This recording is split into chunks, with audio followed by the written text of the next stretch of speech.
All right, welcome everybody. We'll get started in just a moment here. Just want to give people a chance to get their audio preferences dialed in.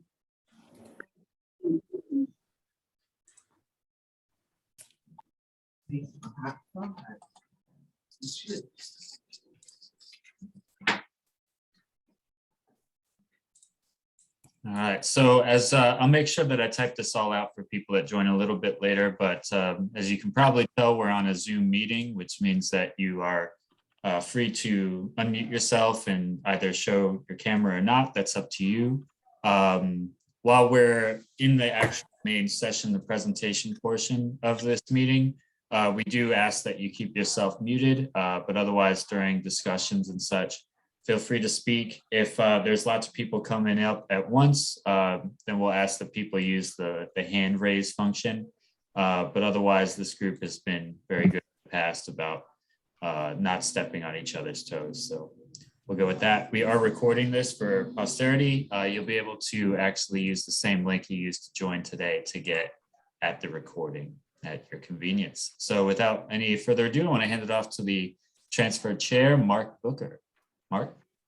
Thank you so much, Mike, and thanks everyone for joining us on a Friday afternoon. We always appreciate the attendance for this transfer and articulation community of practice. Just as a reminder, these meetings are largely for us as members in AACRAO to further engage in the topic of transfer as it becomes more and more important for our institutions, especially with transfer and student mobility becoming so crucial to our missions of serving learners and credential completion. So really excited for today's session. And instead of what normally happens is the committee picking a topic and us talking about that topic and then opening up for questions, we actually invited some guest speakers today from KAEL, the Council for Adult and Experiential Learning. We have both Scott Campbell and Christine Carpenter with us today from KAEL. And so for today, they're here to talk about credit for prior learning, also known as PLA, prior learning assessment. And they'll go over kind of some of the items around CPL, why it's important, the organization they represent, and also how institutions can get more involved in their organization, and also discuss any questions that you may have about CPL, credit for prior learning, or institutional practices.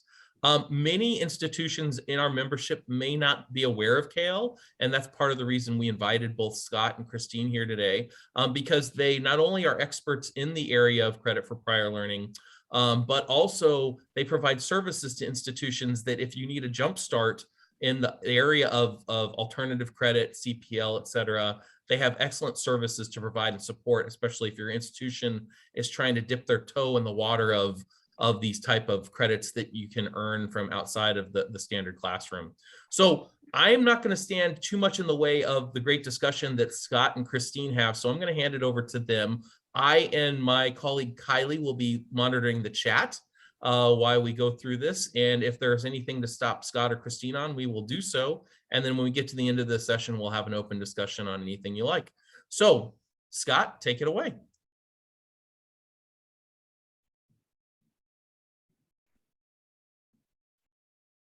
Actually, I'm going to hand it to Christine.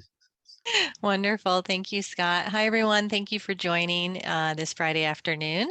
I'm Christine Carpenter. I'm the Senior Vice President of Engagement for KAEL, and I have the pleasure of working with such a great team that focuses on the membership side of KAEL, as well as some other, professional development and events and some of our industry education partnership work.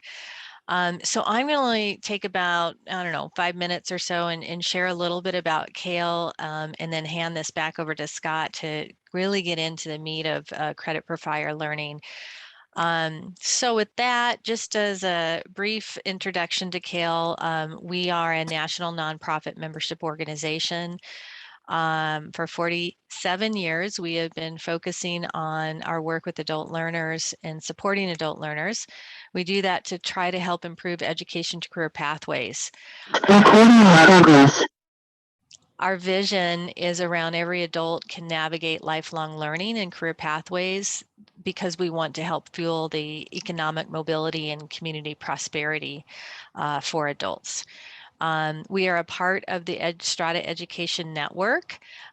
Strata Education Network is a national social impact organization really devoted to research, philanthropy, solutions that align education and careers.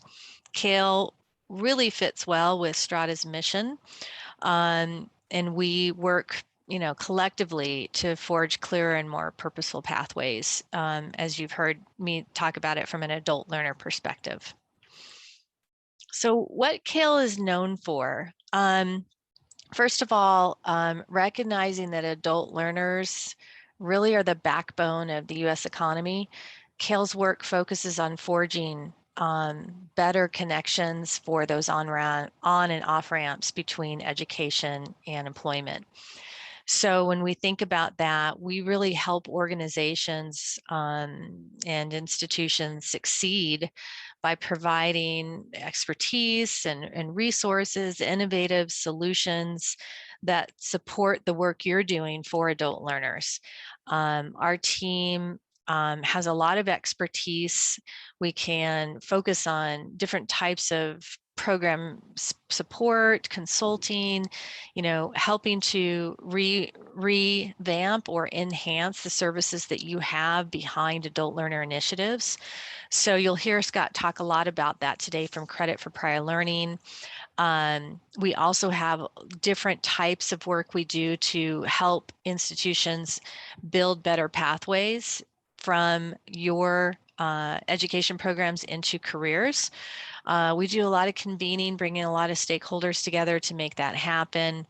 And then, of course, we as a membership organization provide a lot of resources and support and tools to have that type of work continue within different departments within your institution. So I kind of touched on this a little bit, but I think it's important that you see visually where we try to work with always having adult learners at the center, post-secondary, employers, mission-aligned funders, workforce and economic development. Those, as we kind of look at the ecosystem, we work to convene and partner with all of those different types of organizations. We know that if we engage the right stakeholders across both public and private sectors, then we can really enhance the work everyone's trying to do that eventually just supports adult learners, working adult learners. So our solutions establish this connected system between all of these stakeholders so that we can align learning and work. And I think the last slide is just really to give you a high level kind of visual on our membership. We're about 3,000 members. The type of members that we have that come from post-secondary vary between those that are, focused in running some of the adult learning initiative programs at the particular college. We also have faculty. We have those that work in marketing and in trying to focus on those in admissions and enrollment. And of course, we have a lot of focus as it relates to just growing our membership to look at how do we enhance those that are supporting post-secondary as well. So different types of mission-aligned nonprofit organizations that are out there, we try to bring them into our goals, really create real impact and transform sort of these traditional structures out there to better meet the needs of adult learners. So that in a nutshell is a little high level about KALE, but I'm going to hand it over to Scott, who's going to go a little bit deeper into our topic today about credit for prior learning. Thank you, Christine. Just a little bit about me real quick. I've been with KALE 8 years. I'm the Vice President for Partnership Development.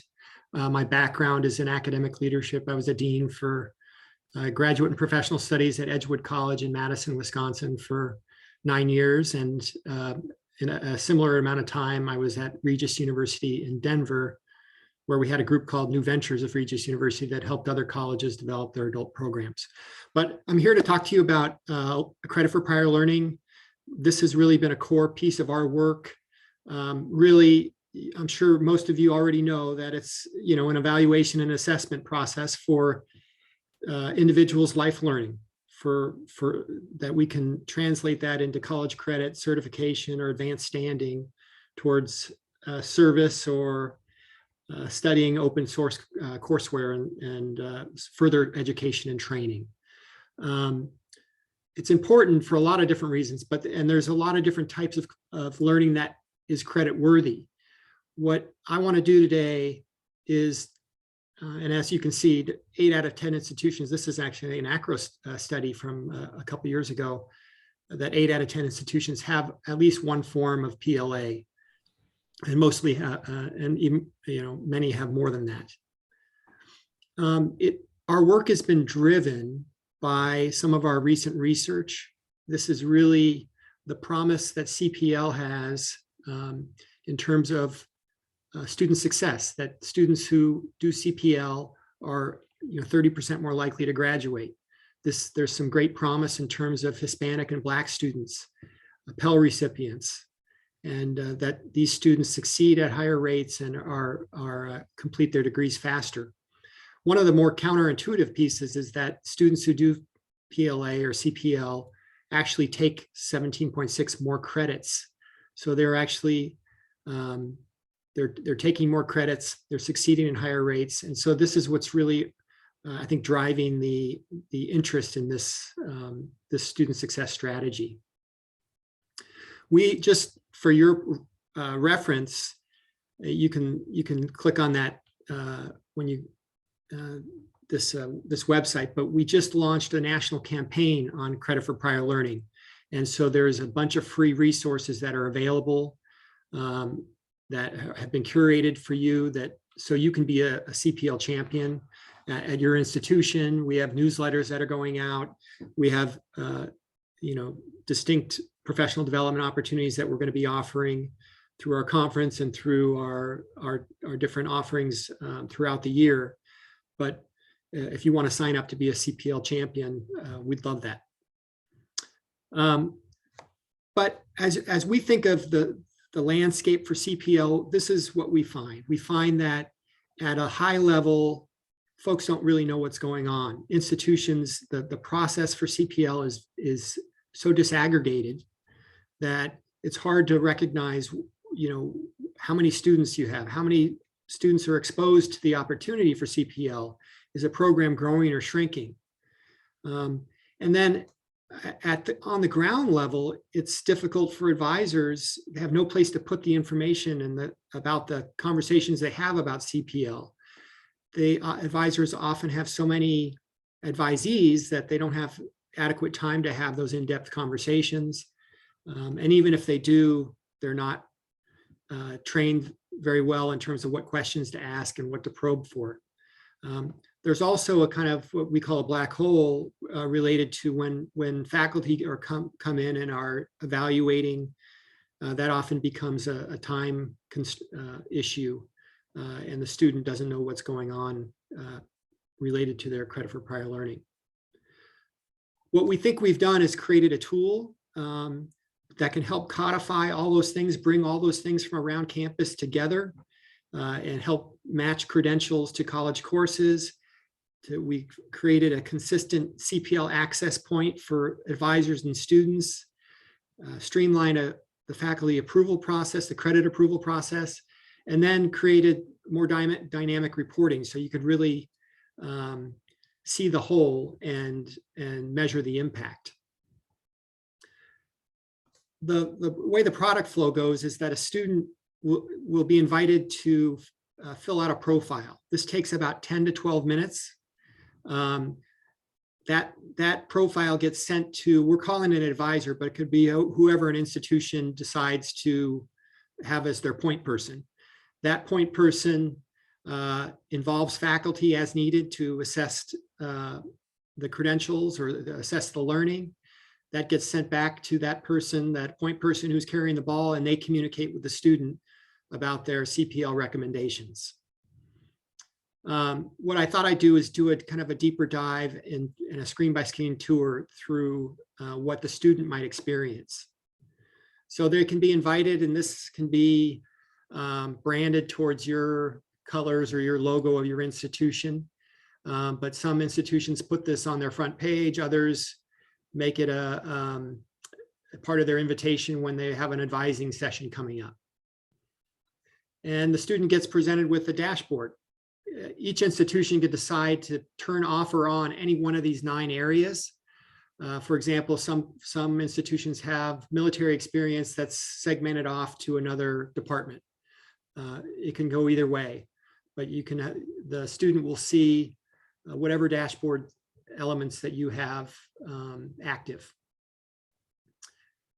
So the first area are custom questions. So you can decide to ask up to 5 questions. Those questions can be multiple choice or short answer or yes or no questions.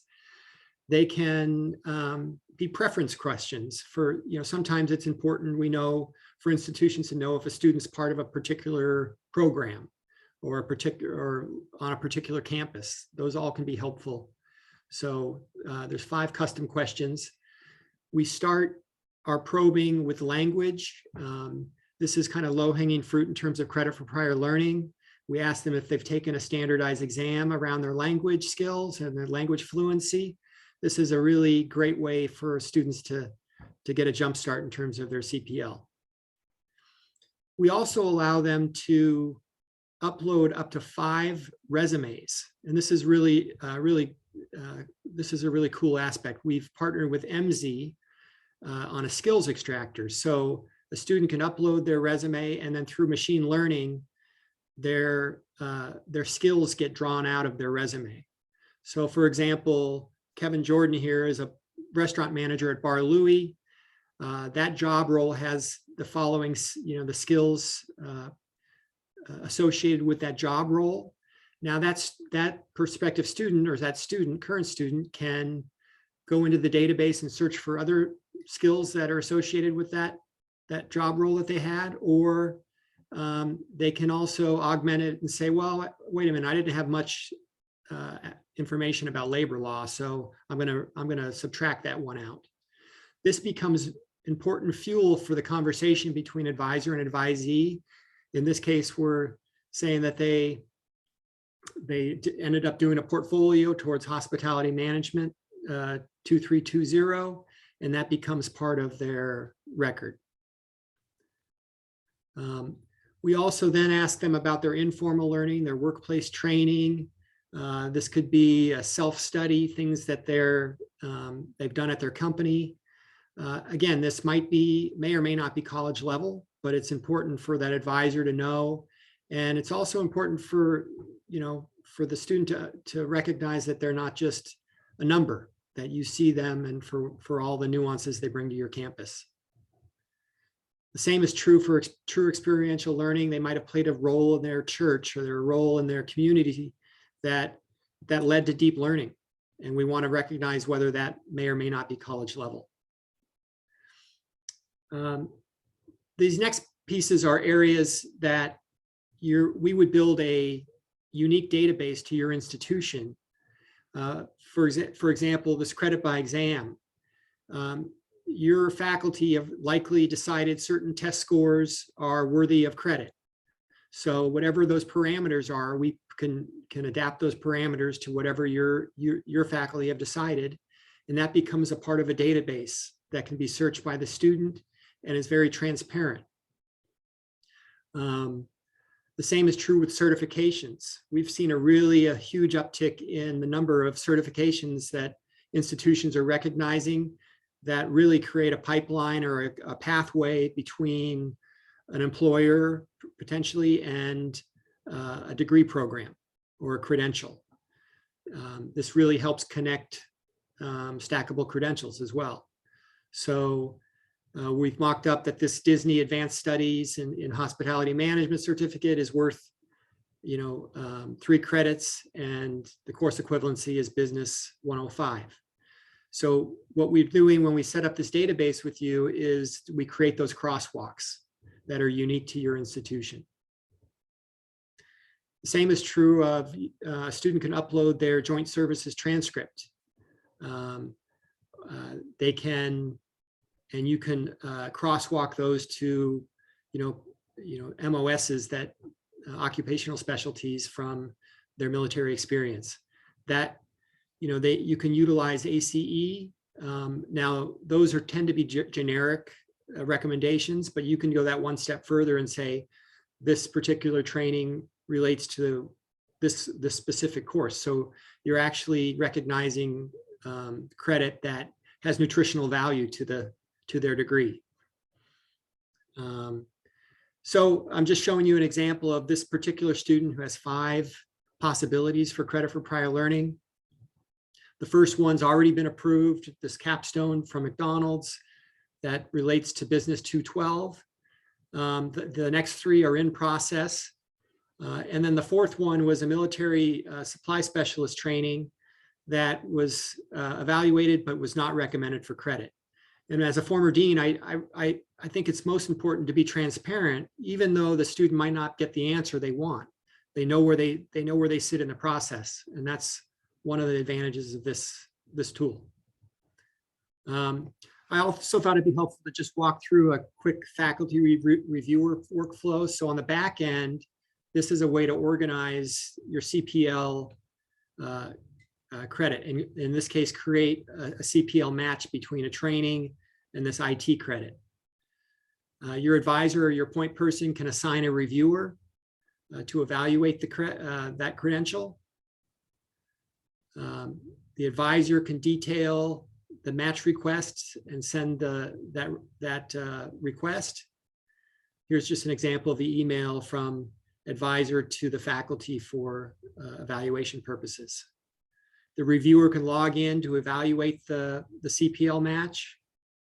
Here's some internal notes back and forth between what the reviewer logs in and to evaluate that match. And then the reviewer can mark it complete. And so you know exactly where, as an administrator, you know exactly where the process is. And the dashboard will show finished by reviewer and the Cisco CCNA equivalent. The advisor can match the course and put it in the database. And so you can see, and also the advisor can notify the student and say, hey, we've evaluated this. Your match has been completed successfully. And so they can log in, they're notified that something's changed. They can log in and see, yes, here's my results. And this particular training was approved for credit. I also thought I'd share with you just a way to see the whole of your CPL program. So we've created some tools and some visual tools that help you understand and your stakeholders understand how large your program is, what are the trends in terms of doing CPLs, how many credit hours, how many students are involved. This will give you a really important way to say, what's the impact that we're having as a whole on student success, on persistence, and all those things. Just to give you a sense of the rollout, this process to roll out the Credit Predictor Pro is about a 10-week process. There's a one-time implementation fee of $10,000. That's really us, working with you to build that database, to do training for your different faculty, administrator, and faculty groups, and to get all those things set up. And then the licensing fee is $10,000 a year. So year one's $20,000, and after that it's $10,000 a year. I think I'll stop there to see if there's questions. I just ran through a bunch of information.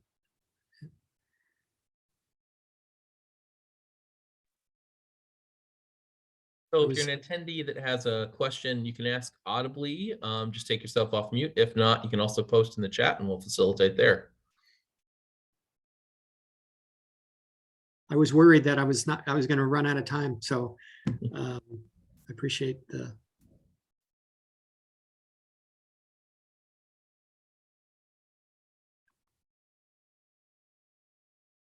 I don't. Sometimes it's a lot to ask a prospective student to spend 10 or 12 minutes on anything. So we also created a version called the Credit Predictor Standard, which is, this can be, instead of 10 or 12 minutes, this takes 2 or 3 minutes. And this is actually a membership benefit for KAEL members. It's free for KAEL members. They could create their own logo and their own colors. And so this aspect, you know, if I can, I'm signing, I'm live in the tool right now, just ask 7 short questions. So questions about how long have I been working in my career? I'm going to say 20 years plus. Ask about my volunteer service. I do a day here and a day there. Have I completed an apprenticeship? Yes. A certificate? I'm going to say no. I'm going to say yes to military. And then preferentially, would I rather take a course or exam? I'd rather take an exam than a course, and I'd rather write a paper.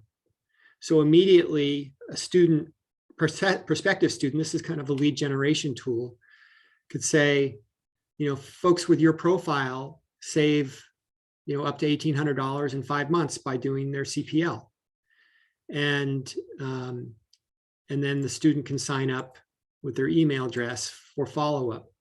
This is a great tool for the admissions side, but it's just a way to lead, you know, get engagement from prospective students. And because many adult learners don't know even about the opportunity for PLA or CPL.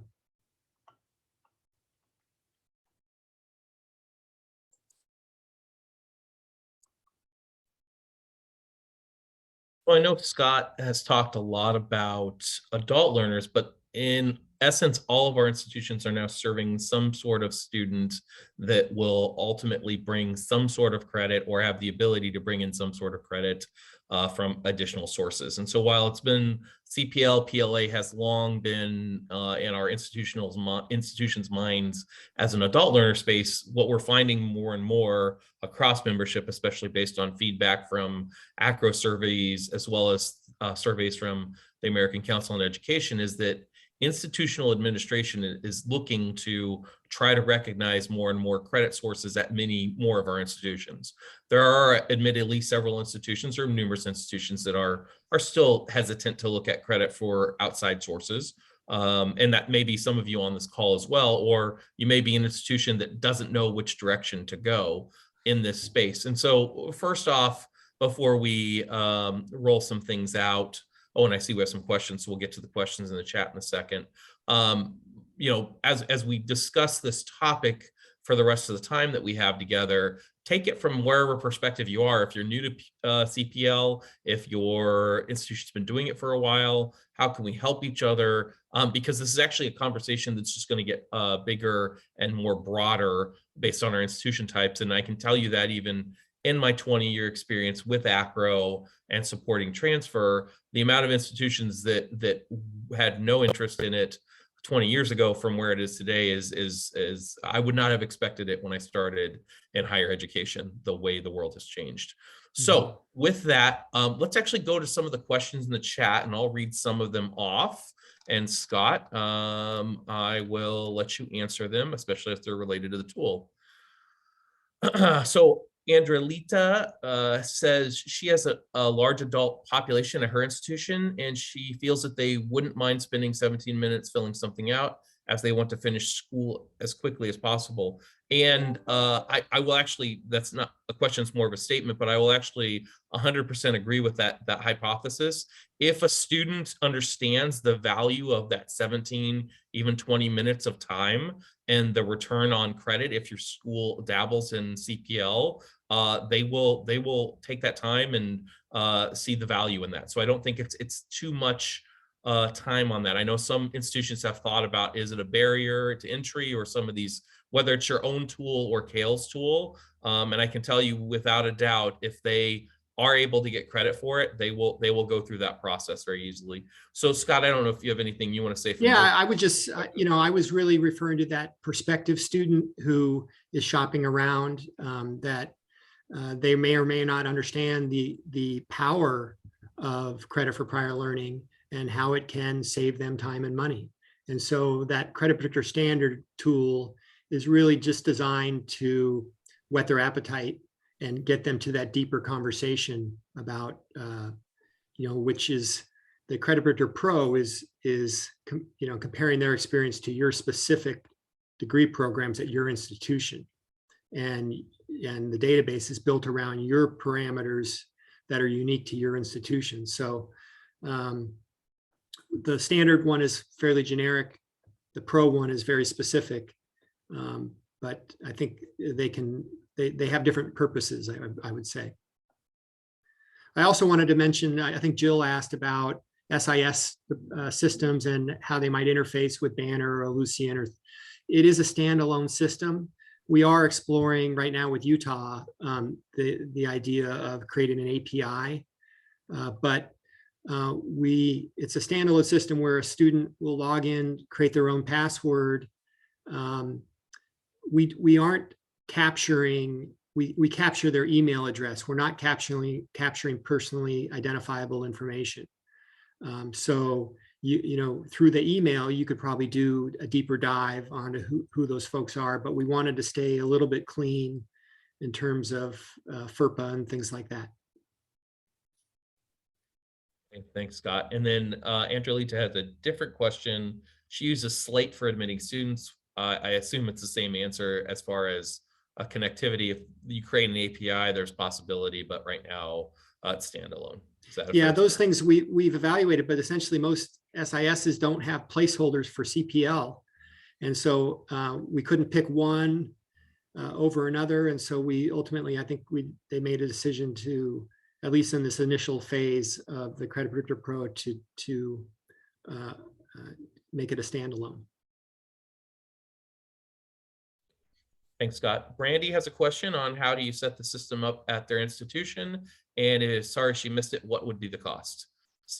So there's a one-time startup fee of $10,000, and it's about a 9 to 10 week process. Those first 4 weeks are really about kicking it off, the business goal review, client documentation, you kind of gathering all those things that might exist on different parts of your campus, working with departments to say, hey, we recognize this certificate, we recognize this training.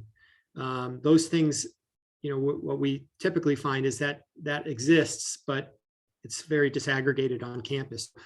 We're really trying to bring all that information into one database, and then build the crosswalk in weeks 5 and 6. And then after that, we would go through training for your advisors, how to talk about it, training for your administrators, how to input new certificates and new,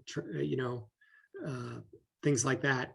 And then faculty, we'd have virtual trainings as well. So that's kind of what the process looks like. And then, we try to be as adaptable to your unique situation as we can be.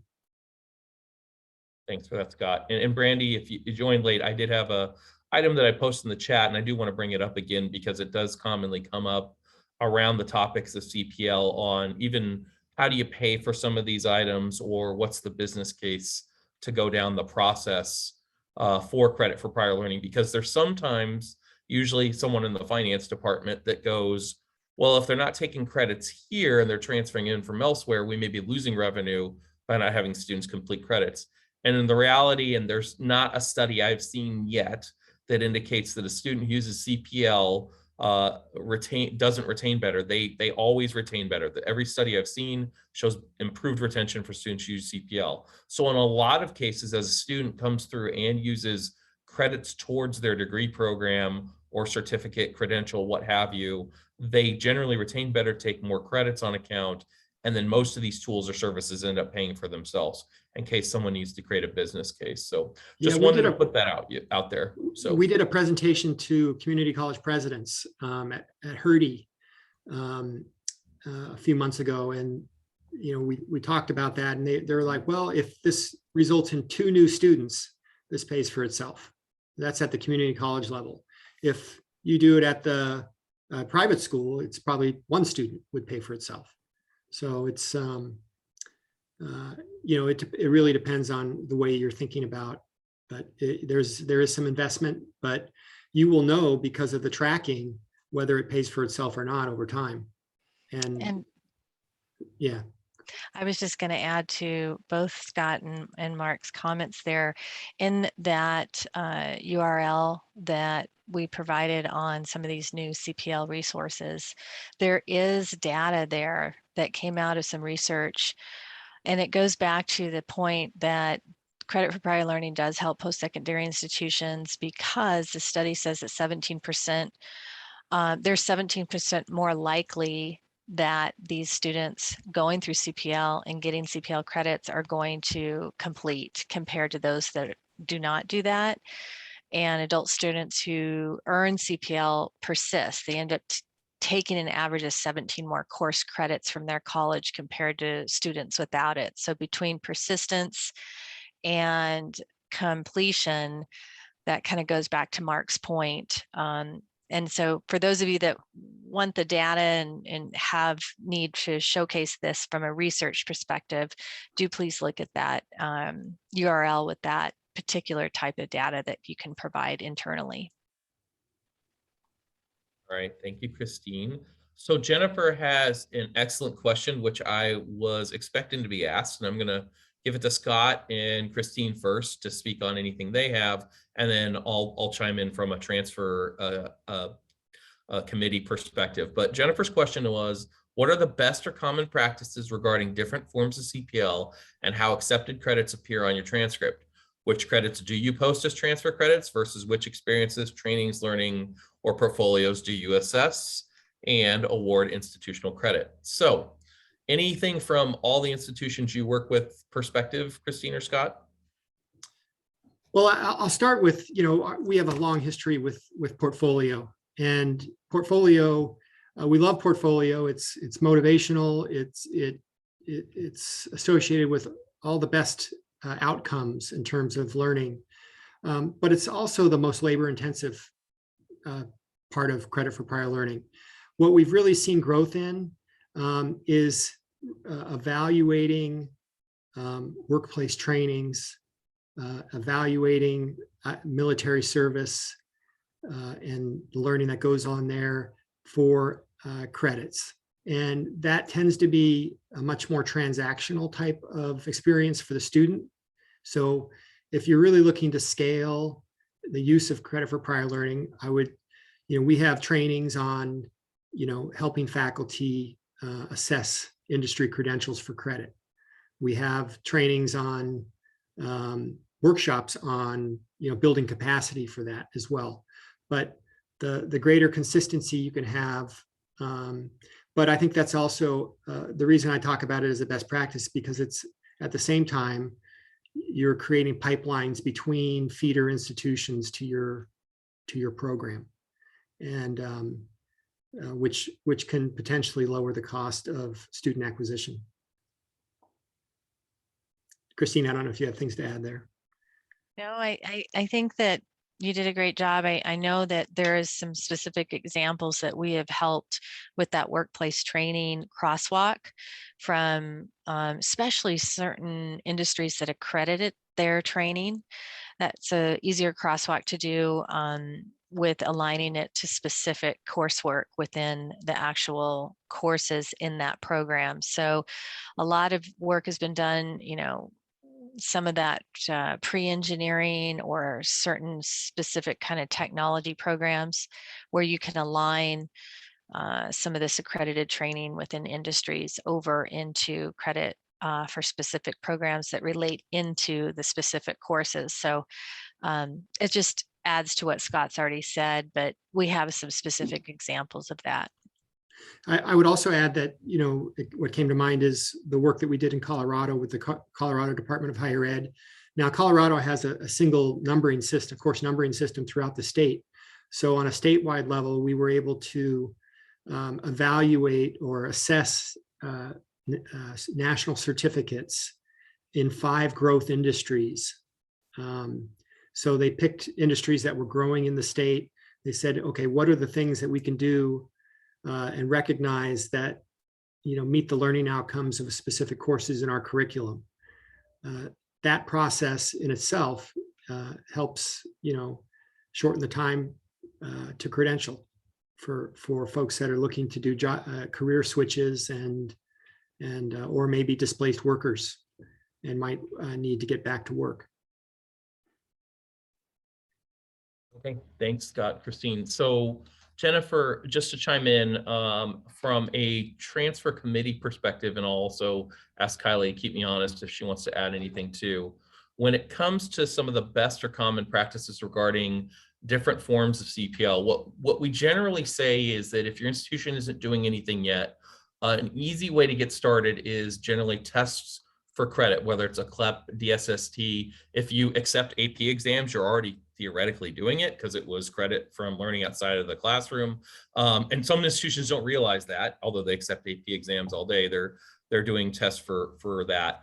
Then we say generally move on to ACE credit, American Council of Education. That is rigorously reviewed, usually standardized training programs. In fact, that's where the military credit gets assessed by. And those reasons we say start there a little bit is because it is an easier level of entry for sometimes faculty or administration to accept because the assessment for the credit is done by an external third party.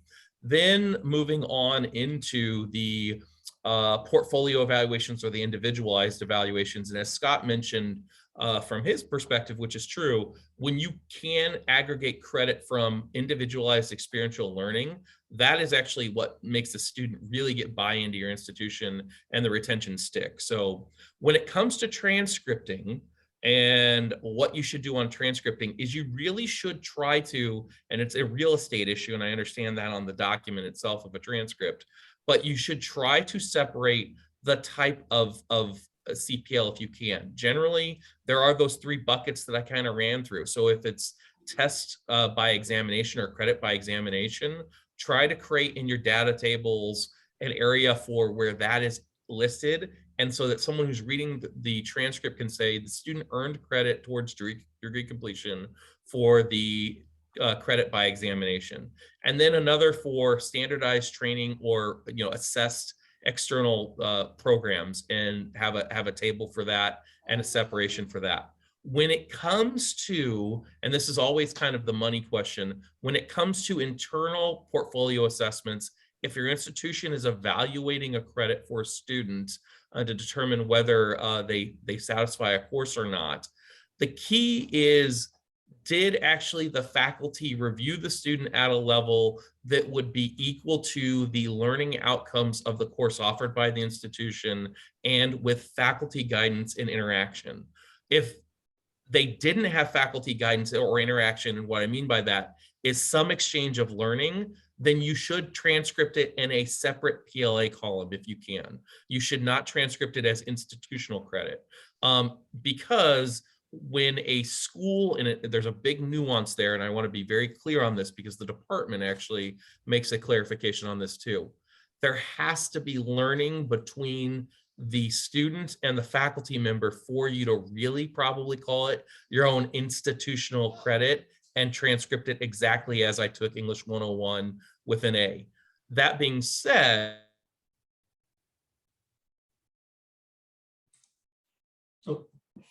I lost you, Mark. oh, Yeah, sorry. Mark, your sound cut out briefly. It seems to be back. Oh, sorry. Oh, my connection is becoming unstable. Kylie, you may want to jump in if my connection's unstable, and I can put it in chat. But there's a difference between faculty interaction from a learning standpoint versus faculty assessing work that was already completed. And so that is always an area to be very sensitive on and being very careful on. But generally, if the faculty had no interaction in a learning standpoint with the student, do not transcript it as quote unquote institutional credit, transcript it as prior learning. Whereas if the faculty did have learning and activity, then it's institutional. So I'll put that in the chat. I know I'm cutting out, but Kylie, do you want to add anything to that? Yeah, so I'm for the folks that joined late or don't know who I am, I work at Stanford University. We have a sort of very different kind of landscape when it comes to transfer. And before I was at Stanford, I had worked at another institution that did have a lot of this sort of prior learning credit that we did. So we, at my previous institution, did the CLEP tests. We did all of the AP, IB We did military, lots of that stuff. And we had, I think, a small handful of other types of sort of local exams for previous learning. And I can't quite remember, it's been a good number of years since I was at that institution, but I believe we posted it as sort of this general bucket external credit. So, but I think it did show up on the transcript, though I don't know that that's necessarily best practice, again, to some of the points that Mark was making. But at Stanford, things are a lot different. We have a much smaller transfer admit population. I think it's mostly been like 20 to 30 students a year. I do know that there is a lot of interest in increasing that population over the next couple of years. So I do think we've already had a couple students try to get sort of this nudged into our policy review pipeline, which is exciting, but it's also like, how do we make sure we do this right? Right now, Stanford accepts things like AP, IB, GCE. We have military sort of in the pipeline for that because, I think naming those as being sort of the easier ones to kind of get your institution to agree upon. I think one of the things I wanted to point out was resourcing is really important. So it's like if your institution can't like fork up the money to, be able to pay for a specific software or organization like KALE to be able to help support an implementation like this, it's sort of, you kind of have to create something local at your institution. And that can be really challenging if you have, like we have at Stanford, exactly one person that's responsible for all of the transfer credit at an institution. So I want to just throw that out there as I recognize that that's a challenge, but so the AP, IB, military, things like that, those I think historically have been the easiest ones because they're not in setup, but in terms of how you bring that in as an external sort of bucket of credit. But Stanford does award units, and AP is treated as not only placement, but also units towards like a degree completion, which is, I think, not always, it's very different, I think sometimes from a lot of other institutions, but we have not quite had the conversation around implementing CPL type credit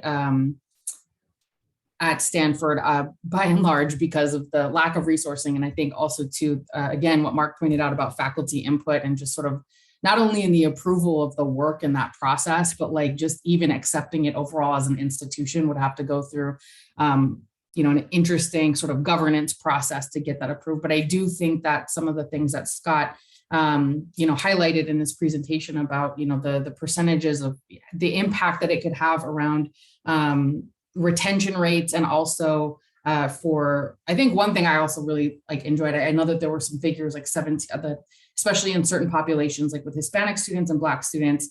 I think that is something, especially with this very, I think, large interest in trying to diversify. Over the years, it's not like a new thing, but to diversify student population. This is another sort of in the door here. You guys should think about this and maybe consider, here's this other avenue that we can attract a specific set of students perhaps. So anyway, Stanford's a little bit behind on getting on this CPL train, but yes, thank you for bringing up this chart. But yeah, so this is kind of, I don't know what year was this? This was this year? I don't know what year this was. Yeah, this just came out in 2021. Yeah, so this is really exciting. From somebody who is always looking, I have my spidey senses always up for sort of different ways that we can attract folks from different backgrounds and identities. Like this is an exciting set of data to attract, especially if that's that's one way to sell it on top of sort of the commentary that Mark had made about and also that Scott had mentioned. So anyway, yeah, sorry, that's those are my thoughts. They're not great. I don't have much experience in CPL, but I know that this is on the horizon and not far off. So. Hey, thanks, Kylie. And Brandy just posted a question. Is there a way to get a copy of this PowerPoint? Yes, there is. If you want to go to our contact slide, emailing Scott or Christine at KAEL would be the easiest way to get a copy of the PowerPoint. But also we will be archiving this webinar. And for anyone who attended the Zoom section, they'll be actually able to get a copy of this recording too.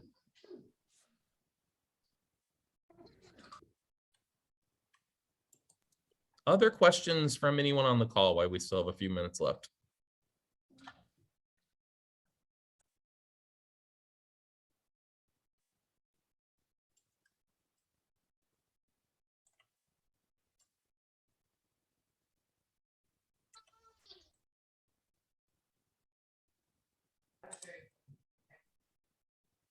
Okay, hearing none, I am not going to stand on ceremony to keep you longer, but I will make one more call. Any other questions in the chat, or you can also shout one out verbally if there's anything you have for Scott, Christine, Kylie, or myself.